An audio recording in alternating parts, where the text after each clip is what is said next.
ಜಿಂಕೆ ಮೊಲ ಬೇಟೆಯಾಡುತ್ತಿದ್ದ ಪ್ರಮುಖ ಆರೋಪಿ ಶರಣು. ಮಧುಗಿರಿ ತಾಲೂಕಿನ ಕೊಡಗೇನಹಳ್ಳಿ ವ್ಯಾಪ್ತಿಯಲ್ಲಿ ಗಸ್ತಿನಲ್ಲಿದ್ದ ಅರಣ್ಯ ಇಲಾಖೆ ಸಿಬ್ಬಂದಿಗೆ ಶ್ರಾವಣ್ಣನಹಳ್ಳಿ ಗ್ರಾಮದ ಸಮೀಪ ಗೌರಿಬಿದನೂರು ಗಡಿಯ ಚಂದನದೂರು ಕ್ರಾಸ್ ಬಳಿ ರಾತ್ರಿ 11 ಗಂಟೆಗೆ ಟಾಟಾ ಕ್ವಾಲಿಸ್ ಕಾರನ್ನ ಹಿಂಬಾಲಿಸಿದಾಗ ಕಾರನ್ನ ವೇಗವಾಗಿ ಚಲಾಯಿಸುವ ರಭಸದಲ್ಲಿ ಚಾಲಕ ಕಲ್ಲಿಗೆ ಡಿಕ್ಕಿ ಹೊಡೆದು ಕಾರ್ನಲ್ಲಿದ್ದ 3 ಜನ ಪರಾರಿಯಾಗಿದ್ದಾರೆ. ಇನ್ನು ತಕ್ಷಣ ಸಿಬ್ಬಂದಿಗಳು KF44M0050 ಟಾಟಾ ಕ್ವಾಲಿಸ್ ಕಾರನ್ನು ಪರಿಶೀಲಿಸಿದಾಗ ಕಾರ್ನಲ್ಲಿ ಗಂಡು ಜಿಂಕೆ, ಗಂಡು ಮೊಲ ಹಾಗೂ M3 impact power platinum 720 gun, 3 bullet box, 3 headlight torch, high pressure compressor, 1 inverter ಹಾಗೂ 2 ಜೊತೆ ಚಪ್ಪಲಿನ ವಶಕ್ಕೆ ಪಡೆದಿದ್ದಾರೆ.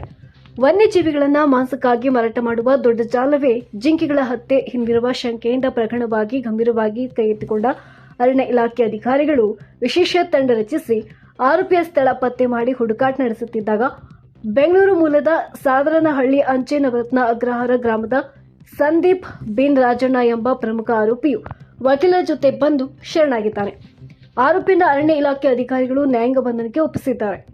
ನ್ಯೂಸ್ ಬ್ಯೂರೋ, ರಾಜಮುಂದ್ರಿ ನ್ಯೂಸ್, ಧ್ವನಿ ನಿಮ್ಮದು, ಜಾಲ ನಮ್ಮದು.